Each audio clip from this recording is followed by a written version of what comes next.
Select Play Select viewers, this is episode 50, the big 50 of Play Select. That's right, you've been with us for 50 episodes, well 50 plus, including all the specials and all the extra stuff we put on. So, but anyways, 50 is the official number. My name is Gold Mountain. Here's the episode. Check it out.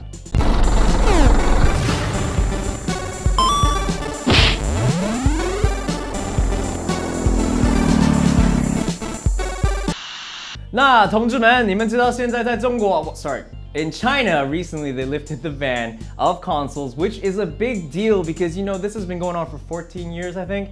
And I mean, everyone's kind of like, wow, the China market, we can get on in. And coincidentally, on the CES recently, Huawei, Chinese company, released their brand new prototype for their console called the Tron. Now this looks pretty interesting, and bear with me because I know there's a lot of these copyright jokes because in China, the only rule to copy it right is to copy it right?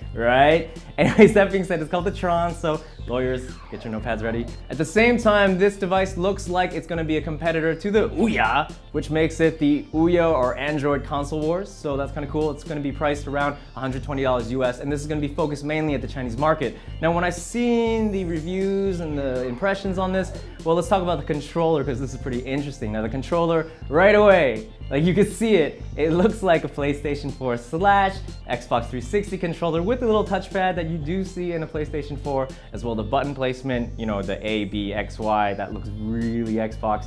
At the same time, the console itself is a small little cylinder, which kind of looks like a baby MacBook Pro, so that's kind of cool too. And also, if you kind of look at the dashboard, well, it's highly reminiscent of the Xbox 360 dashboard, as well as the PlayStation 4 menu. So, does it play games? Well, sure it does. Does it do it well? I have no idea. Will it make a great emulation box? Certainly so. But it's a great start because if you're looking down 2015, having China open themselves up, I know a lot of developers in the West are kind of like, well, China really needs to get their copyright laws straightened up, but at the same time, having the gateway open, I'm sure things will happen. So hey, good on you, China. Let's just have more games. More games means more games for us, right? Cool. Now, The Last of Us has a brand new DLC, and it is coming out very, very soon, and it is called Left Behind, which is great because it means no console, aka the PS3, is left behind this year. So no need to jump to next gen so fast. Anyways, that being said, this is a prequel to before when Joel met Ellie and everything went crazy, their crazy journey where they punch people in the trachea or whatever. That was great. I love this game, but having this come out is awesome. Now, it's based on the relationship between Ellie and Riley. Now, Riley, you may have seen in the comic, if you were lucky enough to get it, I can't get it in Hong Kong, so I may have to download it, to be honest. But anyways, you may have seen her in the comic called The Last of Us: American Dreams, and this is really about the relationship. Now, a lot of people are talking about how this game is going to be a lot more, lighthearted or fun. I mean, they're really basing their kind of opinion on the fact that it's two teenage girls walking in a mall in a post-apocalyptic world. They're checking out hot zombie boys, well, actually fungal infected boys. It's something cool. I'm looking forward to it. So yeah, man, The Last of Us is not over. Naughty Dog, good. Uncharted, next, yes. Summoning the power of the cloud, like Goku on the Nimbus, we have now the PlayStation Now. That's right, it was just announced on the CES, and a lot of people got their hands on the early demo, which is awesome. Now, what is the Now? Pretty much remember when the PlayStation 4 was announced and they talked about how they bought Gakkai, which became their new streaming service provider.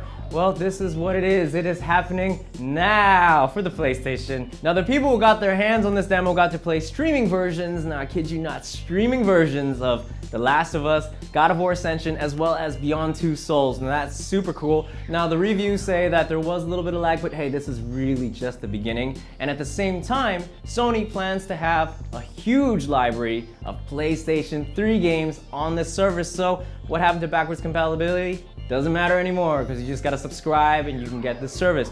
Of course, in the future, you'll also get the PS2 games and the PS1 games. I would really like to play some Brave Fencer Musashi at home. That's something I really miss. Now, at the same time, the most interesting thing about this is that there may be a possibility where you don't even need a console anymore, because for the 2014 Bravia TV of Sony, you probably will be able to stream games with the service. Now, that's kind of cool because where are we going with all this? I mean, the cloud is quite powerful. Now, expect this for PS3 and PS4 in June, and also the Vita at the same time as the Bravia. So this is really the future of gaming, man. Greatness is here, I guess. I mean, what's the future gonna be like? I don't know, but I don't care. I want it now.